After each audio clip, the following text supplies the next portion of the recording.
ॐ सहना भवतु सहनौ भुनक्तु सह वीर्यं करवावहै तेजस्विनावधीतमस्तु मा विद्विषावहै।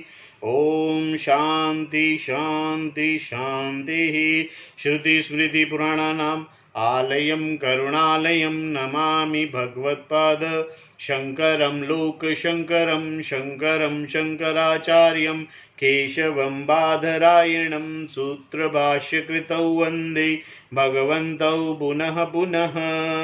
ॐ त्वमेव माता च पिता त्वमेव त्वमेव बन्धुश्च सखा त्वमेव त्वमेव विद्या द्रविणं त्वमेव त्वमेव सर्वं मम देव देव।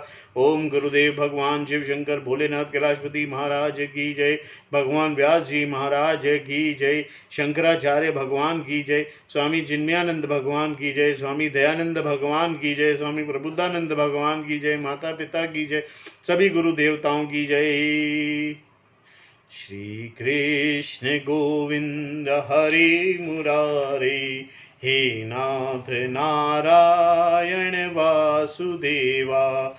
ओम नमो भगवते वासुदेवाय। ओम श्री कृष्णाय गीता ध्यान श्लोकाय ओम पार्थाय प्रतिबोधितां भगवता नारायणेन स्वयं व्यासेन ग्रथितां पुराणमुनिना मध्ये महाभारतम् अद्वैतमृतवर्षिणीं भगवतीम् अष्टादशाध्यायिनीम् अम्ब त्वामनुसन्धामि भगवद्गीते भवदेशिणीम्। नमो अस्तु ते व्यास विशाल बुद्धे फुल्ला अरविन्दात पत्रनेत्रे येन त्वया भारत तैलपूर्णः प्रज्वलितो ज्ञानमयः परदीपः। ॐ प्रपन्न पारिजाताय तोत्रवैत्रैकपाणये ज्ञानमुद्राय कृष्णाय गीतामृतदुहे नमः। सर्व उपनिषदो गावो दुग्धा गोपालनंदनः पार्थो वत्सः सुधी भोक्ता दुग्धं गीता अमृतं महत। वसुदेव वसुतं देवं कंसचाणूरमर्दनं देवकी परमानन्दं कृष्णं वन्दे जगद्गुरुम्। ॐ श्रीकृष्णाय नमः। गोपालाय नमः। श्रीकृष्णाय गोविंदाय। पहला अध्याय के पहला श्लोक। धृतराष्ट्र उवाच धर्मक्षेत्रे कुरुक्षेत्रे संवेतायुयुत्स्वः मामकाः पांडवाश्चैव किम कुर्वत संजय। धृतराष्ट्र ने पूछा, हे संजय, धर्म स्थल कुरुक्षेत्र में एकत्रित हुए युद्ध की इच्छा करने वाले मेरे अपने तथा पांडु के पुत्रों ने क्या किया। यहां से गीता शुरू होती है।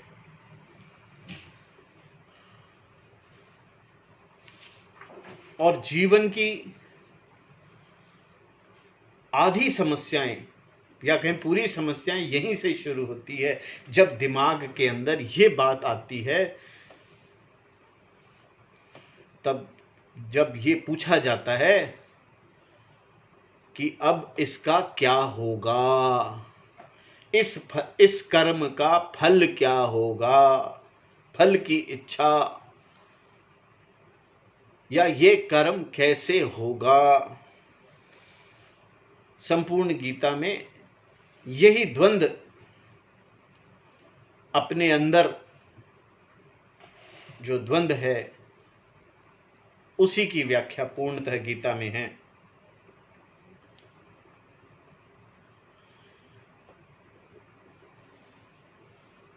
बुद्धि को प्रबुद्ध करने का केवल एक ही उपाय है। अगर बुद्धि शास्त्र विचार द्वारा शिक्षित हो तो उस बुद्धि से इस मोहित जीव को तुम पूर्ण हो, परम ब्रह्म हो आदि वाक्यों से बोधित किया जा सकता है। जैसे कि हम आगे चलकर देखेंगे, यदि हमारी बुद्धि सारथी श्री कृष्ण की तरह हो तो संघर्ष भरे जीवन पर विजय प्राप्त की जा सकती है। इस प्रकार रथ में अर्जुन सहित श्री कृष्ण के चित्र से समस्त गीता का प्रदर्शित किया जा सकता है।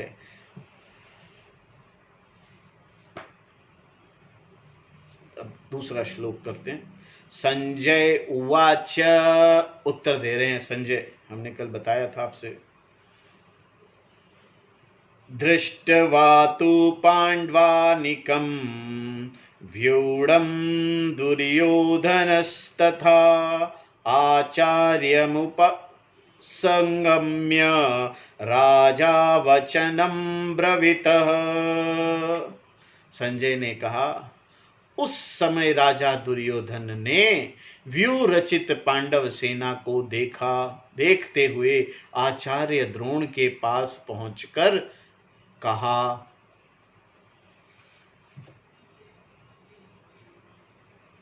धृतराष्ट्र के प्रश्न का उत्तर देते हुए संजय ने दुर्योधन के लिए राजा शब्द का उपयोग किया है। जो अपनी ही महिमा से शोभान्वित हो उसे राजा कहते हैं। संजय धृतराष्ट्र का सचिव तथा साथी होने के नाते कौरवों की सेवा में था। हालांकि उस समय धृतराष्ट्र हस्तिनापुर के राजा थे, फिर भी सत्ता दुर्योधन के हाथ में ही थी, इसीलिए उसने दुर्योधन को राजा कहकर संबोधित किया। संजय ने कहा कि दुर्योधन ने दोनों सेनाओं का निरीक्षण किया। वह रणभूमि में उपस्थित लोगों को देखना चाहता था, क्योंकि अभी तक उसके लिए एक रहस्य की था कि कौन किसके पक्ष में लड़ेगा। उसने बहुत से लोगों का समर्थन प्राप्त किया था, पर कुछ लोगों को भूल भी गया था। यह संभव है कि सब पांडवों का साथ दे रहे हों। दोनों सेनाओं को देखते हुए उसके मन में यही बात रही होगी। पांडवों की सेना का निरीक्षण करने के बाद दुर्योधन द्रोणाचार्य के पास गया और उनसे यह बात कही। वास्तव में यहाँ पर दुर्योधन उवाच का प्रयोग होना चाहिए। श्रीमद् भागवत गीता श्री कृष्ण और अर्जुन के बीच का संवाद के रूप में है, इसीलिए प्रायः इसमें अर्जुन उवाच या भगवान उवाच का प्रयोग देखा गया है। कई स्थानों पर कथावाचक की उपस्थिति बताने के लिए संजय उवाच का भी प्रयोग है। आरंभ में धृतराष्ट्र उवाच को इस ग्रंथ का मंगलाचरण के रूप में लिया जा सकता है। वर्तमान स्थान पर दुर्योधन उवाच को नहीं होने पर भी प्रासंगिक तौर पर यह इंगिती है कि दुर्योधन ने आगे क्या कहा। पश्येतां पांडुपुत्राणामाचार्य महति च मूमं व्यूढां द्रुपदपुत्रेण त्वशिष्येण धीमता। आचार्य, हे आचार्य, त्व आपके धीमित तेजस्वी शिष्येण शिष्य द्वारा, द्रुपद पुत्रेण द्रुपद पुत्र धृष्टद्युम्न द्वारा, व्यूढाम व्यू की रचना की गई, पांडुपुत्राणाम पांडुपुत्रों की, एतत् इस, महितम बड़ी, चमूमम सेना को पाश्य देखिए।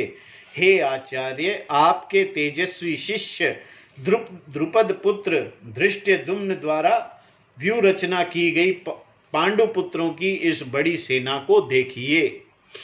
दुर्योधन पहले द्रोणाचार्य के पास क्यों गया? द्रोणाचार्य उसके सेनापति तो नहीं थे। इस पदवी के लिए दुर्योधन ने भीष्म पितामह को चुना था। युद्ध की इस स्थिति में इसका भीष्म पितामह से बात करने का ही उचित था, पर दुर्योधन को उसकी चिंता नहीं थी। उसे विश्वास था कि पितामह उसके पक्ष में हैं ही, द्रोणाचार्य भी उसके पक्ष में थे, लेकिन उन पर उसे पूरा विश्वास नहीं था, क्योंकि उनके बहुत से प्रिय शिष्यगण शत्रु के पक्ष में थे। इसीलिए उनका सम्मान बढ़ाने के लिए वह द्रोणाचार्य के पास गया।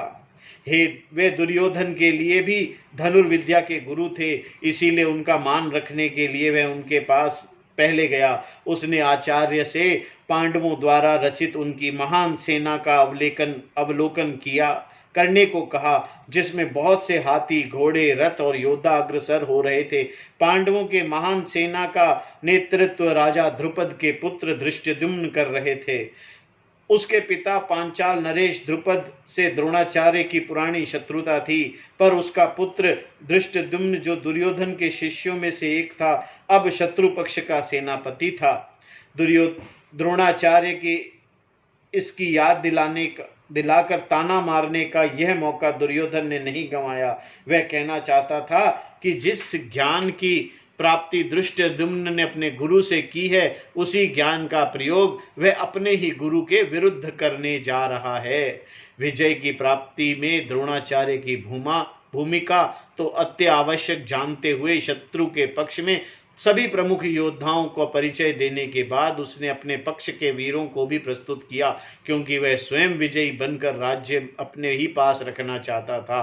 पांडवों की सेना का वर्णन करते हुए दुर्योधन ने आगे कहा, अत्र शूरा महेश्वासा भीमा अर्जुन समायुधे युयुद्धानो विराटश्च द्रुपदश्च महारथः धृष्टकेतुश्च केतान् काशीराजश्च वीर्यवान् पुरुजितं कुन्तिभोजश्च शैबश्च नरपुङ्गवा यथा मन्युश्च विक्रान्त उत्तमौजाश्च वीर्यवान् सुभद्रौ द्रौपदेयाश्च सर्व एव महारथा।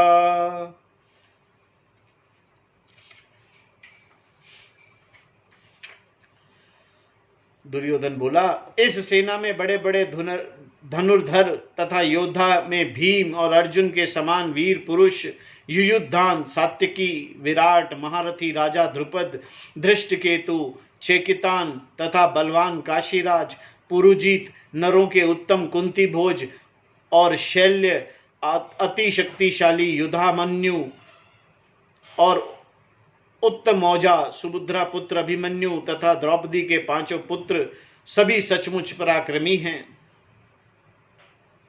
द्रोणाचार्य से दुर्योधन ने कहा कि पांडवों के पक्ष में युद्ध तथा सैन्य सज्जा के बारे में जानने वाले अनूप और कुशल वीर पुरुष उपस्थित हैं। किसी भी युद्ध में केवल धनुर्धर होना पर्याप्त नहीं है, सैन्य सज्जा आदि का ज्ञान भी आवश्यक है। अर्जुन और भीम की तरह ही जानकार और भी बहुत से लोग उस पक्ष में थे।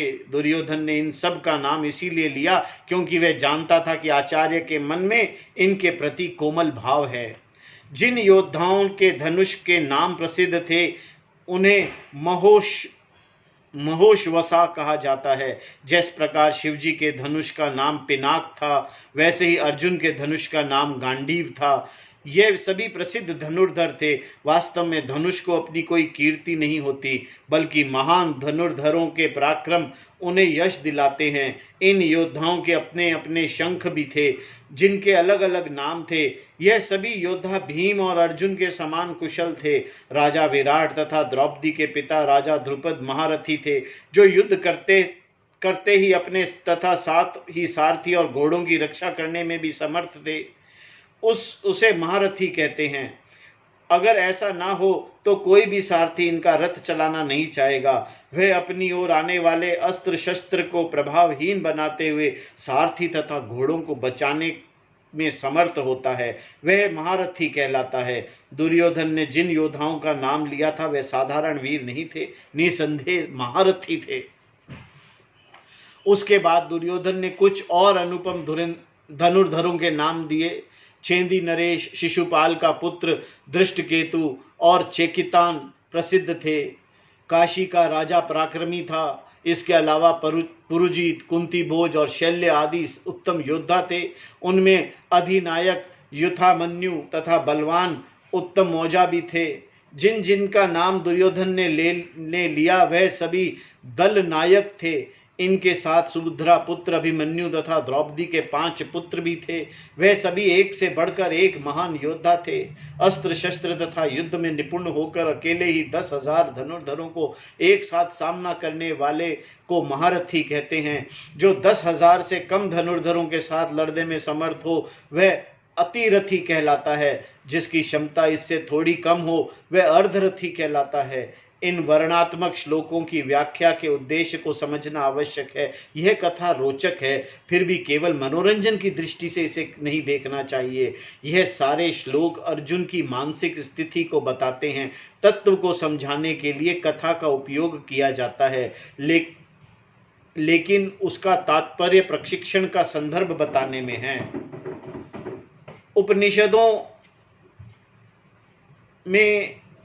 उपनिषदों में भी संदर्भ की प्रस्तुति का आवश्यक माना गया है। उदाहरणतः शौनक ने अंगिरा के पास विधिवत पहुंचकर उसे ज्ञान को प्राप्त किया था। अंगिरा ने इसे मुनि भरद्वाज से पाया। इन कहानियों द्वारा परंपरा को उद्योतित करते हुए इस विद्या की महानता को प्रस्तुत किया गया है। छांदोग्य उपनिषद के 6ठे अध्याय में एक श्रेष्ठ गुरु उद्दालक और उनके पुत्र श्वेत केतु की कहानी है। जब उद्दालक 12 वर्ष का हुआ तब उद्दालक ने सोचा कि इसकी पढ़ाई घर पर नहीं हो पाएगी, इसीलिए उसे एक गुरुकुल में अध्ययन करने के लिए भेजा। 12 वर्ष तक श्वेत केतु एक अभिमानी युवक के रूप में घर लौटा। यह देखकर पिता ने उससे प्रश्न किया, क्या तुमने अपने गुरु से उस वस्तु का ज्ञान की प्रार्थना की थी जिसे जानने के बाद सब कुछ जान लेने के समान होता है? पुत्र ने उत्तर दिया, मुझे नहीं लगता कि मेरे गुरु के इस ज्ञान का पता था, अन्यथा मुझे वे अवश्य सिखाते।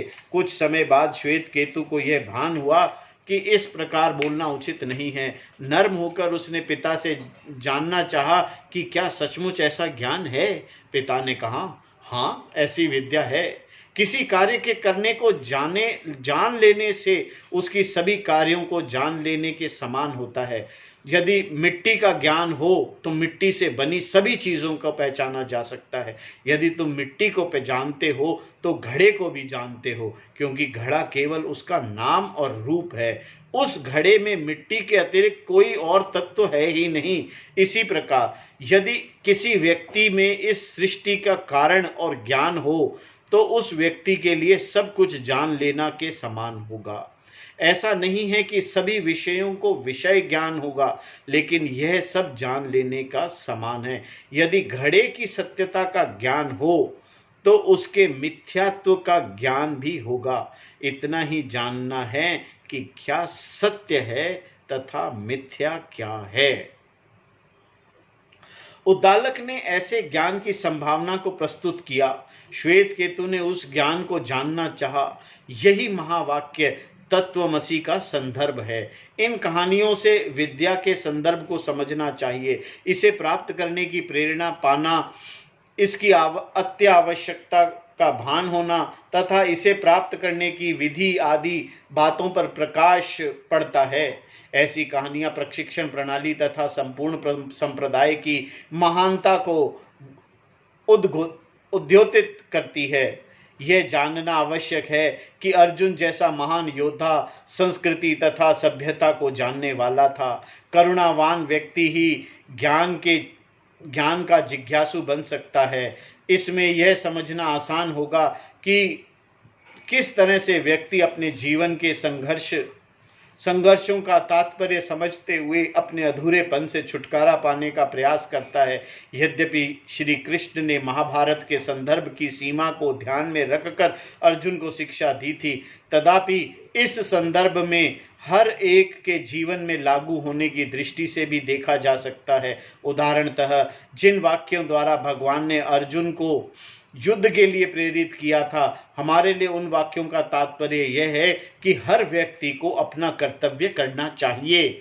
हर परिस्थिति में जो उचित कर्म है उसे ही करना चाहिए।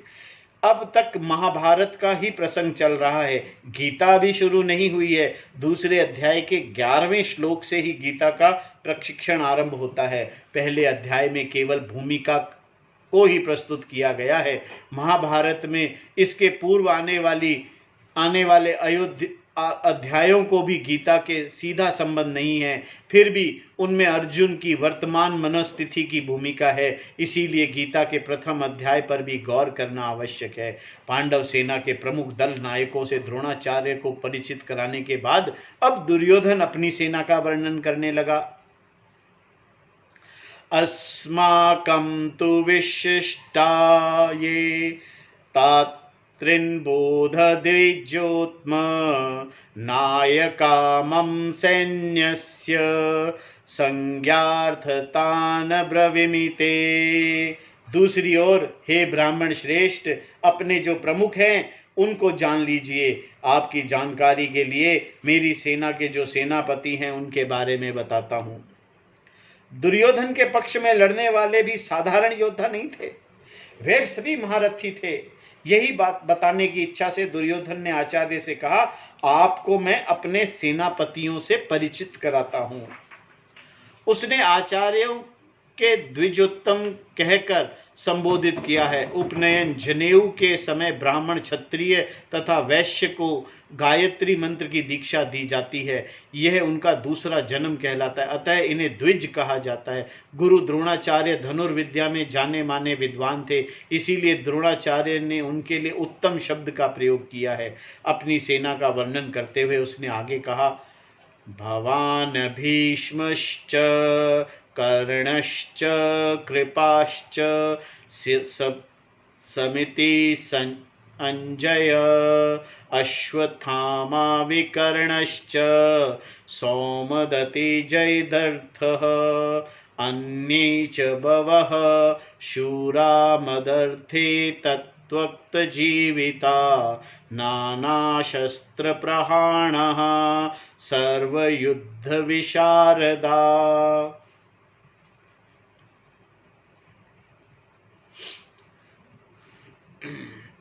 आप तथा भीष्म पितामह, कर्ण और युद्ध में सदा विजयी कृपाचार्य, अश्वत्थामा तथा विकर्ण और सोमदत्त का पुत्र भूरिश्रवा, जयद्रथ और मेरे लिए अपने प्राण त्यागने वाले अन्य बहुत से वीर योद्धा, कई तरह के अस्त्र शस्त्र से सुसज्जित, सभी युद्ध में कुशल हमारे पक्ष में हैं।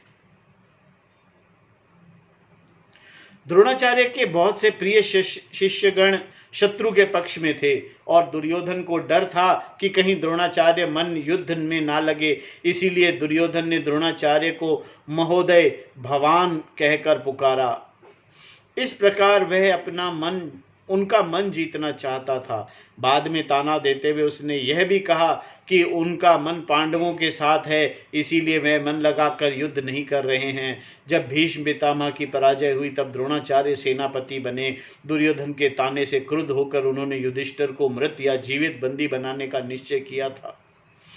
इस श्लोक में द्रोणाचार्य की महानता को मानने के बाद ही वह भीष्म पितामह की अजयता के बारे में कहने लगा। कुरुकुल में भीष्म ही सबसे अधिक वृद्ध तथा बलवान थे। उस समय उनकी बराबरी करने वाला कोई नहीं था। युद्ध में उनके सामने कोई भी टिक नहीं सकता था। उनको इच्छा मृत्यु का वरदान था। युद्ध में उनकी शक्ति तथा प्रवीणता को देखकर भगवान कृष्ण भी युद्ध में शस्त्र न उठाने का प्रण भूल गए तथा चक्र हाथ में लेकर खड़े हो गए थे। भीष्म तो भगवान को ही चक्रधारी रूप में देखना चाहते थे। वे वहीं पर शस्त्र छोड़कर हाथ जोड़कर खड़े हो गए। दुर्योधन ने अर्जुन के प्रत्युत्तर कर्ण तथा संग्राम विजयी कृपाचार्य का नाम भी लिया, जिनमें किसी भी सेना के साथ अकेले लड़ने का सामर्थ्य था। दुर्योधन ने भूले बिना द्रोणाचार्य के पुत्र अश्वत्थामा का भी नाम लिया। इसके अलावा उसने अपने भ्राता विकर्ण, जयद्रथ और जो अभिमन्यु की मृत्यु का कारण बना था, सौमदत्ती का भी उल्लेख किया। साथ ही बहुत से अन्य योद्धा थे जो दुर्योधन के लिए अपने प्राण त्यागने के लिए तत्पर थे। युद्ध की घटनाओं से ऐसा लगता है मानो देव ने दुर्योधन के मुख से भविष्यवाणी की हो। दुर्योधन के शब्दों से ही होने वाली पराजय का संकेत दिखाई देता है। अन्ये च बहवः शूराः मदर्थे तयक्तजीवितः। कभी कभी वक्ता के मुंह से निकले हुए शब्द भविष्य में घटने वाली घटनाओं को इंगित करते हैं। इनकी जानकारी वक्ता को भी नहीं होती। यह सभी योद्धा नाना प्रकार के अस्त्र शस्त्रों से सुसज्जित होकर खड़े थे। नाना शस्त्र प्रवाहणा, इसमें भाला, बाण आदि निशाना लगाकर फेंके जाने वाले अस्त्र तथा गदा और तलवार जैसे हाथों में लेकर वार करने वाले शस्त्र भी शामिल थे। तात्पर्य यह है कि योद्धा इस प्रकार के अस्त्र शस्त्र चलाने में दक्ष थे। इसके अतिरिक्त उन युद्ध में पूरी जानकारी थी और सभी निपुण थे। दोनों सेनाओं के बल का अनुमान करते हुए दुर्योधन द्रोणाचार्य को प्रोत्साहित कर रहा था। अपर्याप्तं तदस्माकं बलं भीष्माभिरीक्षितं पर्याप्तं त्रिविधमेषां बलं भीमाभिरक्षितं। पितामह भीष्म द्वारा रक्षित हमारी यह सेना असीम अपराजय है, किंतु भीम द्वारा रक्षित इन लोगों की सेना पराजय है, जीतने में सुलभ है। यहाँ दुर्योधन ने द्रोणाचार्य से कहा कि पांडवों की सेना उसकी सेना को जीत नहीं सकती, क्योंकि पितामह भीष्म इसकी रक्षा कर रहे हैं। दुर्योधन की सेना 11 अक्षौणी दल की सेना थी, इसीलिए पांडवों की सेना केवल 7 अक्षौणी सेना की थी। उसकी सेना केवल संख्या में ही बड़ी नहीं थी, बल्कि प्रसिद्ध बड़े बड़े वीर पुरुष इसका नेतृत्व कर रहे थे। दुर्योधन ने सोचा कि उसके लिए भय का कोई कारण नहीं है। यद्यपि शक्तिशाली भीम पांडव सेना की रक्षा कर रहा था, फिर भी दुर्योधन में उस विश्वास था कि उसकी सेना पांडवों की सेना को आसानी से पराजित कर सकेगी। इस श्लोक की अन्य ढंग से व्याख्या की गई है, जिसके अनुसार अपर्याप्तम शब्द से दुर्योधन का कहना है कि यद्यपि पांडवों को हराने के लिए उसकी सेना पर्याप्त नहीं है, तथापि दुर्योधन को यह संतोष था कि भीष्म जैसे महान योद्धा उसकी सेना की रक्षा कर रहे हैं, किंतु पांडवों की सेना पर्याप्त होने पर भी केवल भीम की ही उसकी रक्षा कर रहे हैं, इसीलिए उन्हें जीतना आसान है। पर यह बात सही नहीं है। दुर्योधन में आत्मविश्वास के कारण यह था कि उसकी सेना 11 अक्षौणी की थी और पांडवों की सेना केवल 7 अक्षौणी की। कौरवों की सेना की संख्या अत्यधिक थी, इसीलिए दुर्योधन को पांडवों का जीतना लगभग असंभव सा लग रहा था। दुर्योधन द्रोणाचार्य का उत्साह बढ़ाना चाहता था, ताकि उनका मन युद्ध में पूरी तरह से लगे और उसे उनका पूरा समर्थन मिले। उनके उपरांत वह भीष्म पितामह की उपस्थिति के प्रभाव का वर्णन करने लगा। अयनेषु च सर्वेषु यथा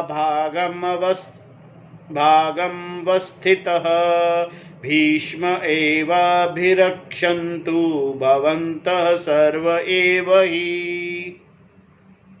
आप सभी सेना के दलों में अपनी अपनी जगह स्थित रहते हुए निश्चित रूप से विशेषतः पितामह भीष्म की ही चारों ओर से रक्षा करें। ऐसा नहीं था कि केवल वयोवृद्ध होने की वजह से पितामह भीष्म को सेनापति नियुक्त किया गया था। वृद्ध होकर के भी दुर्योधन की सेना में वह अग्रगण्य थे। वे साधारण व्यक्ति नहीं थे, वे अजय थे। उन्हें मारने का सामर्थ्य किसी में भी नहीं था। उनकी इच्छा के विरुद्ध मृत्यु भी उन्हें छू नहीं सकती थी। उनके हाथ में धनुष और बाण रहने तक कोई उनके समीप भी नहीं जा सकता था। इसीलिए दुर्योधन ने सबसे कहा कि वह पितामह भीष्म की रक्षा करें।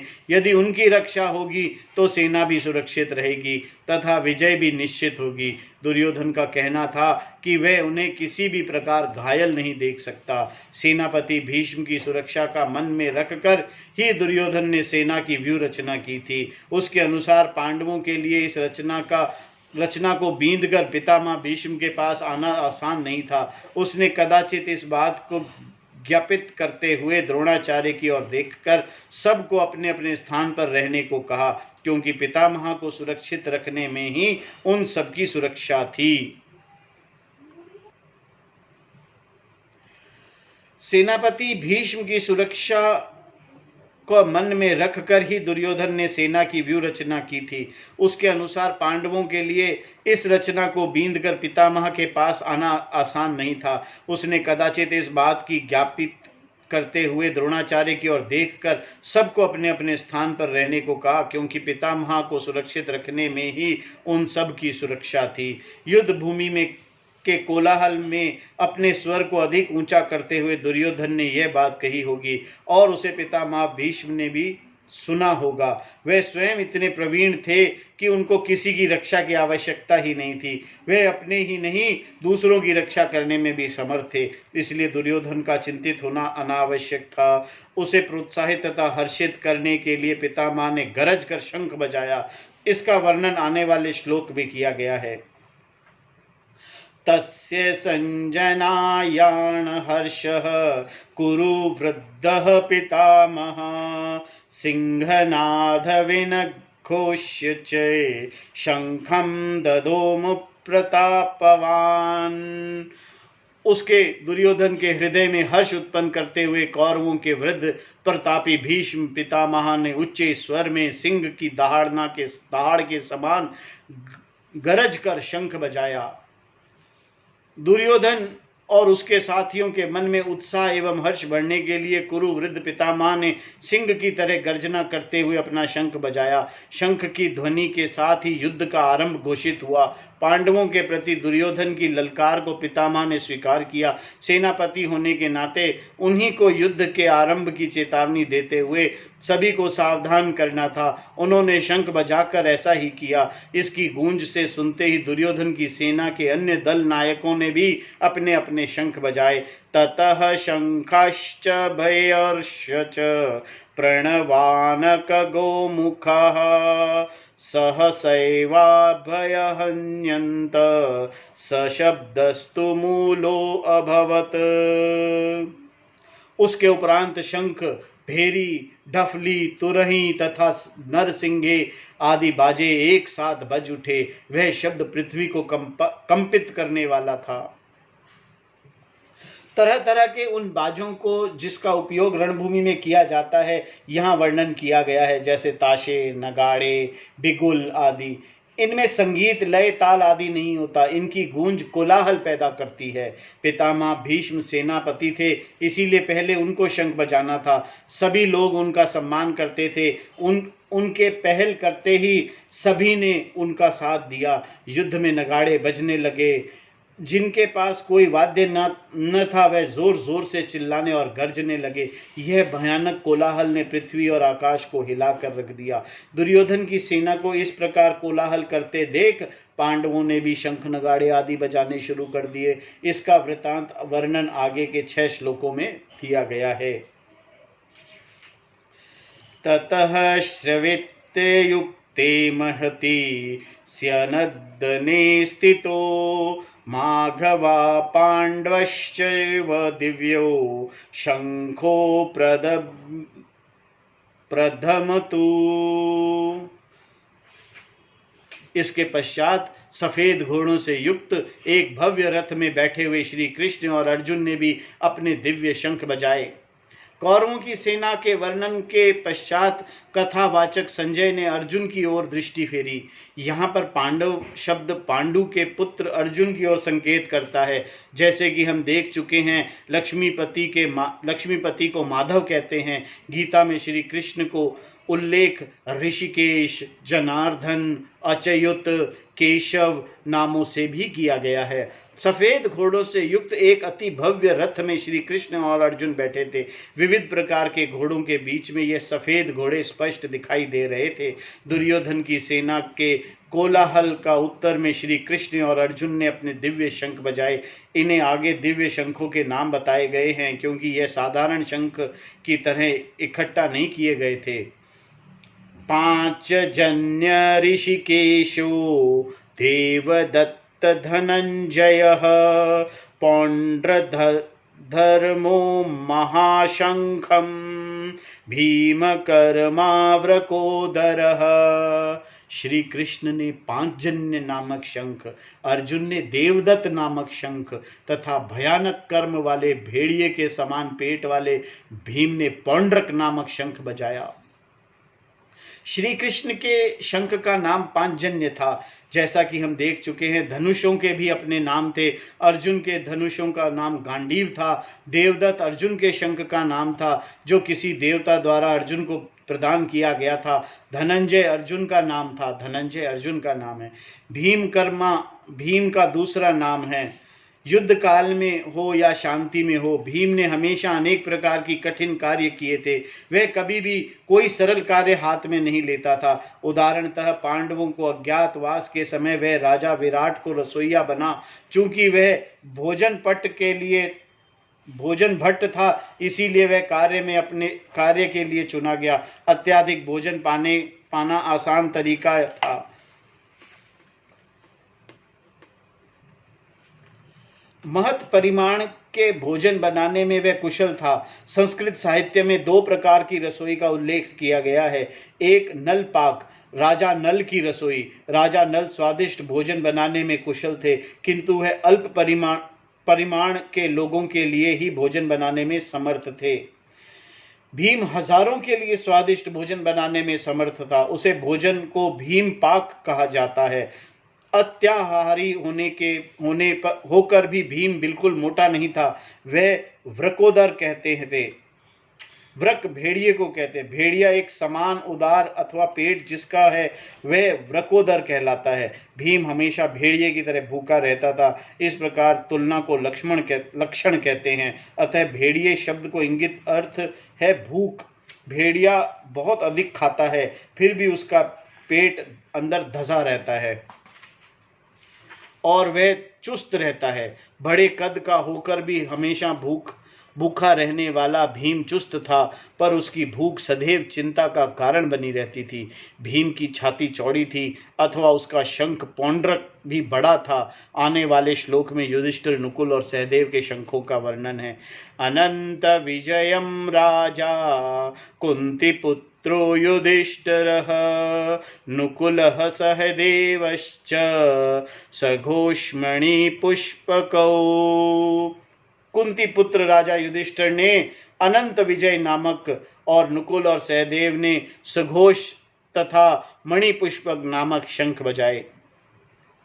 हालांकि इस समय युधिष्ठिर राजा नहीं थे, फिर भी संजय ने युधिष्ठिर के लिए राजा शब्द का उपयोग किया। दुर्योधन का शासन होते हुए भी संजय मन ही मन युधिष्ठिर को ही राजा मानता था। संजय इस युद्ध से सहमत नहीं था। वह जानता था कि दुर्योधन भूल कर रहा है। धृतराष्ट्र को इसके बारे में बताने का कोई मौका वह चूकता नहीं था।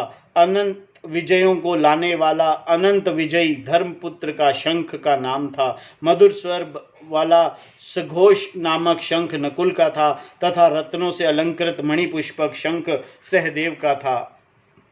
काश्याश्च परमेश्वासः शिखंडी च महारथः दृष्टद्युम्नो विराटश्च सत्यकीश्च चापराजितः द्रुपदो द्रौपदेयाश्च सर्वस्य पृथ्वीपते सुभद्रश्च महाबाहु शंखाघनमध्यमु पृथक पृथक। हे राजन, कुशल धनुर्धर काशी के राजा और महारथी शिखंडी तथा दृष्टद्युम्न और विराट, अजय सात्यकी तथा राजा ध्रुपद और द्रौपदी के 5 पुत्र तथा बलवान भुज वाले सुभद्रा पुत्र अभिमन्यु, इन सब ने सभी दिशाओं में अलग अलग शंख बजाए। काशी राजा का धनुष बहुत ही विशाल था। अर्जुन के पक्ष में प्रसिद्ध महारथी शिखंडी उपस्थित था। सेनापति दृष्टद्युम्न, राजा विराट, सात्यकी, राजा ध्रुपद, द्रौपदी के 5 पुत्र तथा सुभद्रा पुत्र वीर अभिमन्यु सभी ने अपने अपने शंख बजाए। इन सभी योद्धाओं के एक शंख बजाने से पैदा हुआ कोलाहल का वर्णन इस श्लोक में है। सघोषो धरत्राष्ट्रान् हृदयानि व्यादरायत नभश्च त्विचैव तुमलो व्यानुनन्दयन्। और इस प्रचंड ध्वनि ने आकाश और पृथ्वी को भी प्रतिध्वनित करते हुए धृतराष्ट्रों कौरवों के हृदय में विलीन कर दिया। पांडवों ने कौरवों की ध्वनि को इतना करारा और भयानक जवाब दिया कि यह कोलाहल धरती और आकाश के बीच गूंजता रहा। इस प्रचंड ध्वनि ने कौरवों के हृदय को कंपित कर दिया। इस प्रतिध्वनि ने दुर्योधन आदि को आतंकित कर दिया। अथ व्यवस्थितानुदृष्टवा धृतराष्ट्रान् कपिध्वजः प्रवृन्ते शास्त्रसम्पाते धनुर्धेम्य पाण्डवः। ऋषिकेशं तदा वाक्यमिदमहामहीपते। कपिध्वज अर्जुन ने युद्ध के लिए तैयार धृतराष्ट्र पुत्रों को देखकर शस्त्र प्रहार आरंभ होने के समय धनुष उठाकर ऋषिकेश श्री कृष्ण से यह वचन कहे। इस श्लोक में अर्जुन को कपिध्वज कहा गया है। उसके ध्वज पर कपीश्वर राम भक्त हनुमान विराजमान थे, इसीलिए अर्जुन को कपिध्वज कहा गया है। हर रथ पर एक ध्वजा लहराती है। सभी प्रसिद्ध योद्धाओं का अपना अपना अलग अलग ध्वज होता है। हनुमान ने कहा था कि वे अर्जुन के ध्वज पर उपस्थित रहकर यह युद्ध पांडवों को प्रोत्साहित करेंगे। वनवास के समय जब पांडव हिमालय में परिभ्रमण कर रहे थे, तब गंधमादन नामक एक पर्वत पर द्रौपदी को एक अनोखा 1000 पंखड़ियों वाला बहुत ही सुगंधित कमल का फूल मिला। उसे देखकर द्रौपदी बहुत प्रभावित हुई। उसने भीम से इसी प्रकार के कुछ और कमल चुनकर लाने को कहा। रास्ते में भीम को हनुमान मिले। वायुपुत्र होने के कारण भीम हनुमान जी का अनुज था। हनुमान जी ने भीम के बल और बुद्धि की परीक्षा ली। उसमें उसे कुशल पाकर धर्म आदि बातों पर शिक्षित करते हुए उन्होंने कहा था कि वे युद्ध के समय अर्जुन के ध्वज पर उपस्थित रहकर पांडवों को प्रोत्साहित करते रहेंगे और भीम की गरज के साथ अपनी गर्जना मिलाकर उसे शत्रु के लिए और भयानक बना देंगे। कपिध्वज शब्द को संगीत देने वाली एक कहानी है जो महाभारत में नहीं है। एक बार अर्जुन तीर्थ यात्रा करने रामेश्वरम गया।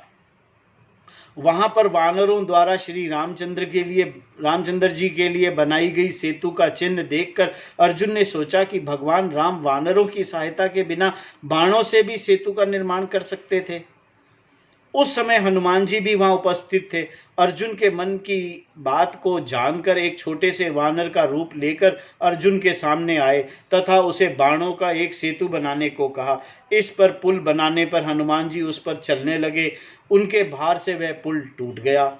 तब भगवान कृष्ण के अनुग्रह से अर्जुन ने हनुमान को पहचान लिया। उसने उनकी वंदना की और उनसे युद्ध के समय अपने ध्वज पर रहकर पांडवों को उत्साहित करने का आशीर्वाद दिया। कहा जाता है कि हनुमान जी को राम रावण युद्ध को जीतना महाभारत का युद्ध रोचक नहीं लगा। लगभग पूरे समय वे सोते ही रहे। पितामह भीष्म, अभिमन्यु तथा घटोत्कच के युद्ध करने के समय केवल वे जागकर युद्ध का आनंद लेते रहे। कपिध्वज अर्जुन ने अपने आगे कौरवों को देखकर धनुष उठाया तथा श्री कृष्ण से यह कहा। अब शुरू होता है श्री कृष्ण और अर्जुन के बीच संवाद। ये पूरा का पूरा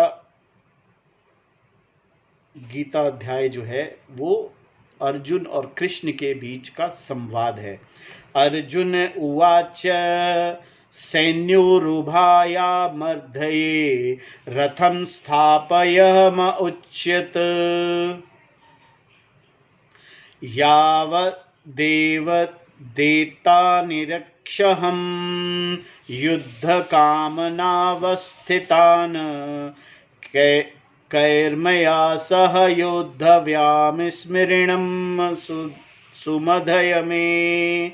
अच्युतम, हे अच्युत, में मेरे रथम रथ को उभयो दोनों सैन्यों सेनाओं के मध्य बीच में स्थापय खड़ा कीजिए। यावत ताकि अहम मैं एतान इन अवस्थितान उपस्थित हुए युद्ध कामान, युद्ध की इच्छा करने वाले निरीक्षे भली प्रकार देख सकूं।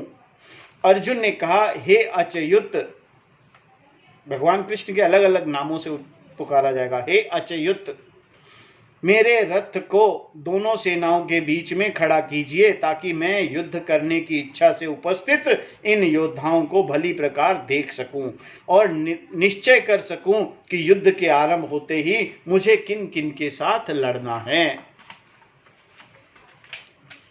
वर्षों से अर्जुन को इस दिन की प्रतीक्षा थी। बचपन से ही दुर्योधन ने पांडवों पर बहुत अन्याय किए थे। विशेष रूप से अर्जुन ही उसकी ईर्ष्या और घृणा का मुख्य पात्र रहा, क्योंकि वही द्रोणाचार्य जी का सबसे प्रिय शिष्य था। धृतराष्ट्र और पांडव सभी द्रोणाचार्य के ही शिष्य थे, किंतु अर्जुन उनमें सबसे उत्तम धनुर्धर था। यह संभावित ही था कि द्रोणाचार्य के मन में उसके लिए विशेष स्थान था। ऐसा नहीं था कि अर्जुन अपने अहंकार या गर्व की वजह से किसी की ईर्ष्या का पात्र बना हो। यह स्वभाव से एक मधुर व्यक्ति था। उसकी अच्छाइयों के कारण दुर्योधन हमेशा उससे जलता था। इसके अतिरिक्त दुर्योधन आदि के पिता नेत्रहीन होने के कारण राजा न बन सके, इसीलिए अर्जुन मात्सर्य के वातावरण में पलने वाले कौरवों का निशाना बना रहा। इतने सालों से अर्जुन ने कौरवों के प्रति अपने क्रोध को दबाकर रखा था। उस दबे हुए क्रोध को बाहर निकालने का सही मौका आ गया था। कौरवों को सामने देखकर उसके क्रोध की कोई सीमा न रही। आवेग में आकर अर्जुन यह भी भूल गया कि श्री कृष्ण उसकी आज्ञा से नहीं बल्कि उसकी प्रार्थना पर उसका रथ चलाने को तैयार हुए हैं। भगवान केवल उस पर कृपा करने के लिए ही सारथी बनकर उपस्थित थे। इस बात को भूलकर अर्जुन ने उन्हें आदेश दिया कि वह रथ को दोनों सेनाओं के बीच में ले जाकर खड़ा करे। वे देखना चाहता था कि कौन किस पक्ष में है। वह जानना चाहता था कि युद्ध के शुरू होते ही किन किन योद्धाओं से युद्ध करना होगा। योत्स्यमानान्वेक्षहं य एत अत्र समागतं धृतराष्ट्रस्य दुर्बुद्धयुद्धे प्रियचिकेश्रवः। दुर्बुद्धि दुर्योधन का युद्ध में हित चाहने वाले ये जो यहाँ उपस्थित हुए हैं, उन युद्ध करने वालों को मैं देखना चाहता हूँ। दुर्योधन को प्रसन्न करने के लिए युद्ध भूमि में उसके पक्ष से जो उपस्थित थे उन्हें अर्जुन देखना चाहता था। एक अच्छे सारथी होने के नाते श्री कृष्ण ने जो उनसे कहा था वैसा ही किया। एक आम सारथी समझकर अर्जुन ने श्री कृष्ण को आदेश दिया। अपने रथ के बारे में बताते हुए अर्जुन ने मेरे शब्द का उपयोग किया। इसी से पता चलता है कि क्रोध की एक ज्वाला बन गया था। युद्ध का दृश्य उपसंहार करते समय संजय ने आगे कहा। संजय उवाच एवमुक्तो ऋषिकेशो गूढ़ाकेशेन भारत सैन्यरुर्भय मध्ये स्थापित्यत्वरथोत्तमं भीष्मद्रोण प्रमुक्तः सर्वेषां च महिक्षिताम् उवाच पार्थ पाश्येन्तान् समवेतान् कुरुनिति। संजय ने कहा, हे भरत वंश के राजा, अर्जुन द्वारा इस प्रकार कहे जाने पर श्री कृष्ण ने भीष्म और द्रोण के सामने दोनों सेनाओं तथा सभी राजाओं के बीच में इस भव्य रथ को खड़ा करते हुए कहा, हे पार्थ, युद्ध के लिए इकट्ठे हुए इन कौरवों को देखो। संजय ने धृतराष्ट्र को हे भारत कहकर संबोधित किया। आदेश दिए जाने पर श्री कृष्ण ने दोनों सेनाओं के बीच रथ को लाकर खड़ा कर दिया। अर्जुन को भीष्म तथा द्रोणाचार्य से युद्ध करना था, इसीलिए उनके सामने रथ को खड़ा किया गया। भीष्म और द्रोणाचार्य केवल कौरवों के ही प्रमुख नहीं थे, पांडवों के लिए भी आदर के पात्र थे। अर्जुन के लिए द्रोणाचार्य अत्यधिक पूजनीय गुरु थे। भीष्म पितामह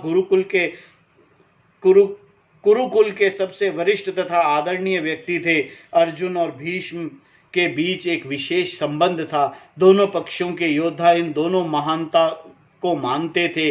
दोनों को अजय समझा जाता था। अतः श्री कृष्ण ने अर्जुन को रथ को पितामह भीष्म, आचार्य द्रोण और अन्य प्रमुख राजाओं के सामने एक ऐसे स्थान पर खड़ा किया जहां से वह इन सभी योद्धाओं को देख सकता था। उस स्थान से अर्जुन ने दोनों पक्षों के योद्धा दिखाई दे रहे थे जैसा कि उसने चाहा था। वहां पर रथ को खड़ा करते हुए श्री कृष्ण ने कहा, युद्ध के लिए उपस्थित इन कुरुवंशियों को देखो। लड़ने की इच्छा से इकट्ठे हुए दोनों पक्षों को देखकर अर्जुन की क्या दशा हुई, इसका वर्णन आगे के कुछ श्लोकों में प्रस्तुत किया गया है। उन श्लोकों को हम कल देखेंगे। इति ओम इति तत्सत।